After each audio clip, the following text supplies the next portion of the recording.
Good morning friends. आज आपण नवीन पेपरला सुरुवात करणार आहे, ज्याचं टायटल आहे पार्शियल डिफरन्शियल इक्वेशन्स. फोर्थ सेमचा हा पेपर नंबर 11वा आहे आणि या पेपरमध्ये जे युनिट फर्स्ट आहे ते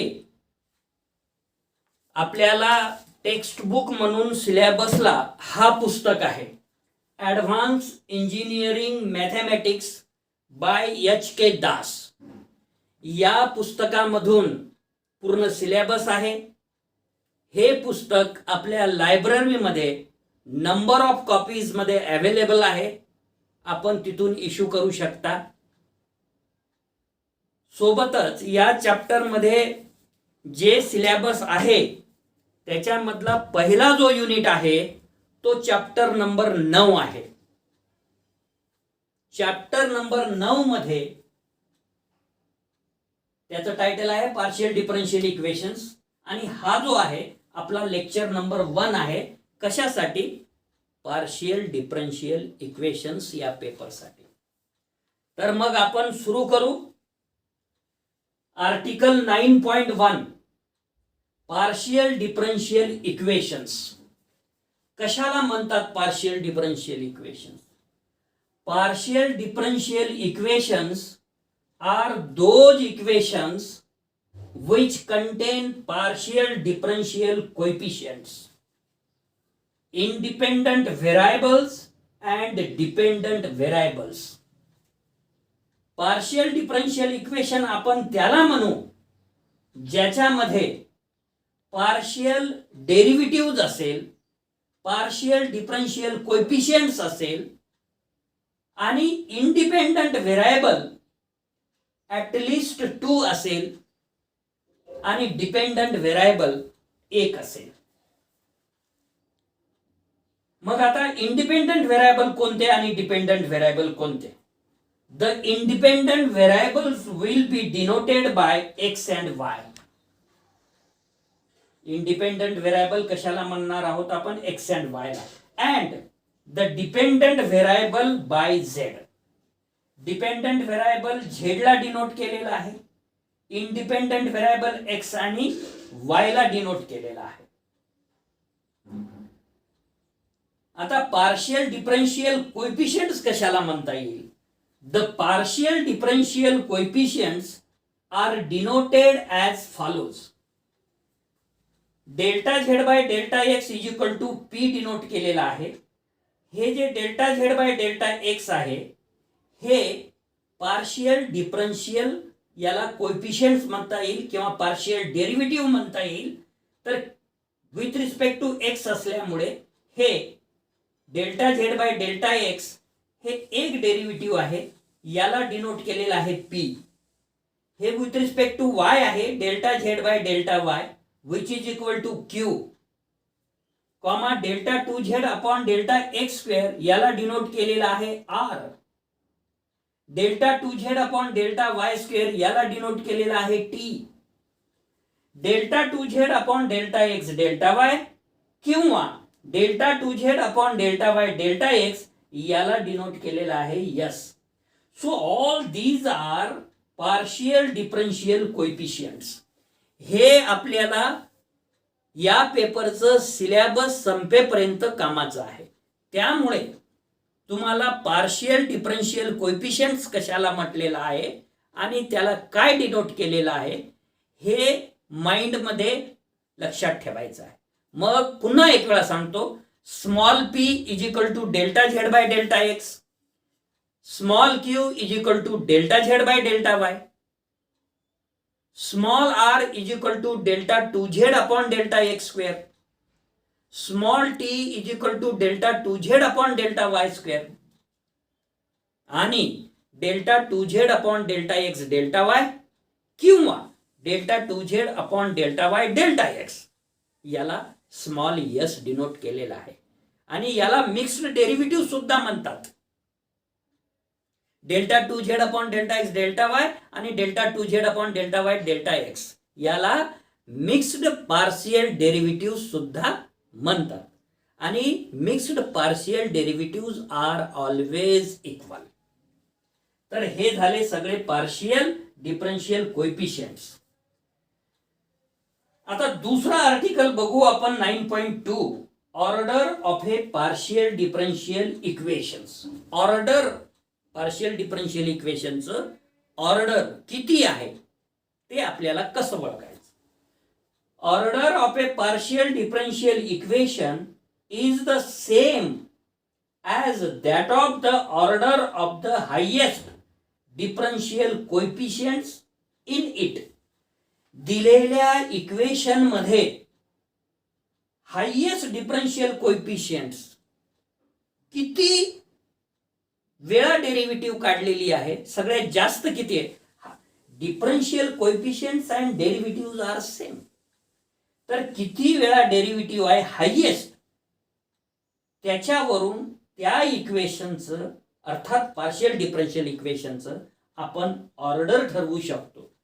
फॉर एक्झाम्पल, हा पहिला इक्वेशन बघा, y2 delta Z by delta x plus x y delta Z by delta y which is equal to n x Z.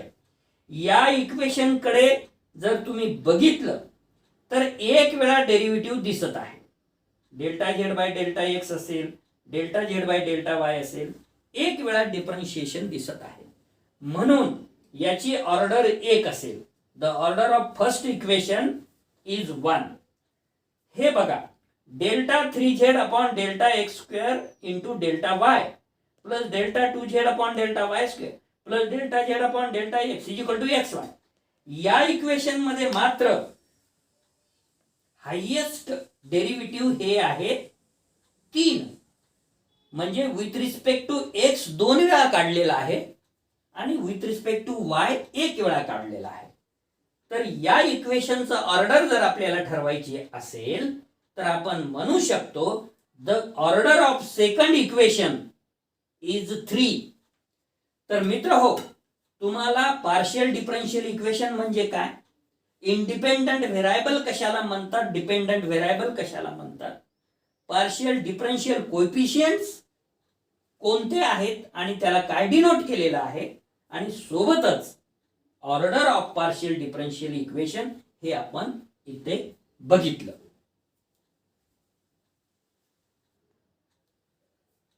Next article 9.3, ज्याचं टायटल आहे method of forming partial differential equations. Partial differential equation मिळवण्याची पद्धत. मग किती पद्धती आहेत partial differential equation मिळवण्याची बघू आता. A partial differential equation is formed by 2 methods. 2 पद्धती आहे पार्शियल डिफरन्शियल इक्वेशन मिळवण्याची. कोणकोणत्या आहेत हो त्या 2 पद्धती. Number 1, bye eliminating arbitrary constants. दिलेल्या इक्वेशन मध्ये जे आर्बिट्ररी कॉन्स्टंट्स आहेत त्याला एलिमिनेट करणं ही पहिली पद्धत. आणि दुसरी काय आहे, बाय एलिमिनेटिंग आर्बिट्ररी फंक्शन्स. दिलेल्या इक्वेशन मध्ये जे फंक्शन्स असेल आर्बिट्ररी त्याला एलिमिनेट करायचं आणि पार्शियल डिफरन्शियल इक्वेशन मिळवायचं. अशा ह्या 2 पद्धती आहेत. त्यापैकी पहिली पद्धत बघू आपण, method of elimination of arbitrary constants. म्हणजे दिलेल्या इक्वेशन मध्ये जे कॉन्स्टंट्स असतील त्याला एलिमिनेट करायचं आहे आपल्याला. मग एक एक्झाम्पल घेऊ. Example 1, form a partial differential equation from X square plus Y square plus in bracket Z minus C चा square which is equal to A square. हे दिलेलं एक्झाम्पल आहे.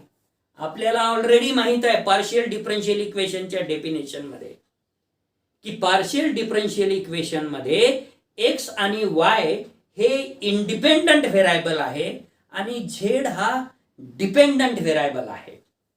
आणि पार्शियल डिफरन्शियल इक्वेशन आपण त्याला म्हणणार आहोत ज्याच्यामध्ये पार्शियल डेरिव्हेटिव्ह असली पाहिजे. पार्शियल डिफरन्शियल कोएफिशियंट्स असले पाहिजे. मग पार्शियल डेरिव्हेटिव्ह असली पाहिजे जर म्हणत असेल तर नॅचरली आपल्याला त्या इक्वेशनला डिफरन्शिएट करावं लागेल partially, either with respect to x or with respect to y. परंतु हे आठवण ठेवायचं आहे तुम्हाला, when we are differentiating with respect to x keeping y as a constant, and when we are differentiating with respect to y keeping x as a constant, and z is differentiable here with respect to x as well as with respect to y. Solution. The given equation is काय आहे, x square plus Y square plus in bracket Z minus C चा वर्ग which is equal to A square. या equation नंबरला 1 म्हणू आपण. या equation कडे जर बघितलं तर तुम्हाला सहज लक्षात येते की याच्यामध्ये ए आणि सी हे दोन आर्बिट्ररी कॉन्स्टंट्स आहेत. मग या दोन्ही कॉन्स्टंटला जर आपल्याला एलिमिनेट करायचं असेल तर डिफरन्शिएट करावं लागेल. कारण की डिफरन्शिएट का करावं लागेल तर पार्शियल डिफरन्शियल इक्वेशन मिळवायचं असेल तर पार्शियल डेरिव्हेटिव्ह असणं गरजेचं आहे त्याच्यामध्ये. म्हणून equation 1 contains 2 arbitrary constants a and c. Equation 1 मध्ये किती आर्बिट्ररी कॉन्स्टंट्स आहेत, 2 आहेत. कोणकोणते आहेत, ए आणि सी. मग आपल्याला डिफरन्शिएट करायचं आहे. Differentiating equation 1 partially with respect to x and y, comma we get. तुम्हाला मी पहिलेच म्हणालो, when we are differentiating with respect to x keeping y as a constant, and when we are differentiating with respect to y keeping x as a constant. तर equation 1 ला implies केलं मी. पहिले with respect to x न जर differentiate केलं तर हे याचा आलं 2x and derivative of x is 1 plus किंवा delta x upon delta x plus y square ची डेरिव्हेटिव्ह 0, कारण की आपण म्हणालो आहे की y keeping constant when we are differentiating with respect to x. मग plus 2 times in bracket z minus c and derivative of z is delta z by delta x which is equal to 0. हे झालं differentiation with respect to x. आता same पहिल्या इक्वेशनला आपण differentiating with respect to y करू. And x square ची derivative 0, कारण की differentiating with respect to y करतो आहे. 2y याची derivative 2y plus 2 times in bracket z minus c and derivative of z minus c with respect to y is delta z by delta y which is equal to 0. With respect to x करताना y constant घ्यायचं, with respect to y करताना x constant घ्यायचं. 2 हे प्रत्येक term मध्ये असल्यामुळे आपण 2 न जर डिवाइड केलं तर this implies x plus in bracket z minus C, ब्रॅकेटच्या बाहेर p. कुठून आला हो हे p? आपण ऑलरेडी डिफरन्शियल कोएफिशियंटला काय काय डिनोट केलेलं आहे ते म्हणालेलो आहे. हे आता थ्रू आउट सिलेबस संपेपर्यंत तुम्हाला कामाचं आहे. p म्हणजे delta z by delta x, q म्हणजे delta z by delta y. तर मग x plus in bracket z minus c into p which is equal to 0 and y plus in bracket z minus c into delta z by delta y म्हणजे q which is equal to 0. आता a तर already eliminate झालेलाच आहे. आता आपला M आहे फक्त c eliminate करायचा. तर this implies x is equal to minus in bracket z minus c into p and y is equal to minus in bracket z minus c into q. This implies z minus c which is equal to minus x upon p and z minus c which is equal to minus y upon q. आता जर या दोन्ही equation कडे बघितलं आपण तर z minus C ची किंमत या इक्वेशन वरून मायनस y बाय q आलेली आहे आणि या इक्वेशन वरून z मायनस सी ची किंमत मायनस x अपॉन p आलेली आहे. Let us eliminate c from above 2 equations comma we get. म्हणजे काय मिळेल हो मग आपल्याला minus x upon p which is equal to minus y upon q. Minus minus plus होऊन जाईल. क्रॉस मल्टिप्लिकेशन मध्ये हा क्यू इकडे येईल, x q which is equal to y q. This implies yp minus x cube is equal to 0. आता which is a required partial differential equation, हे partial differential equation आहे म्हणतात. कसं आहे हो?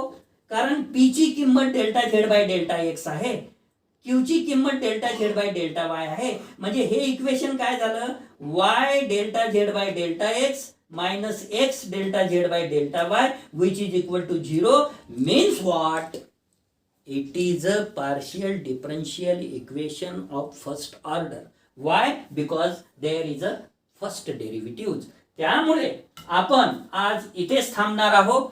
पुढच्या लेक्चरमध्ये आपण नेक्स्ट एक्झाम्पल बघू, दुसरं बघू, जे आर्टिकल असेल ते. दुसरं काय आहे हो? दुसरा मेथड ऑफ आर्बिट्ररी फंक्शन आहे, ते बघू. आज पुरता थँक्यू, धन्यवाद.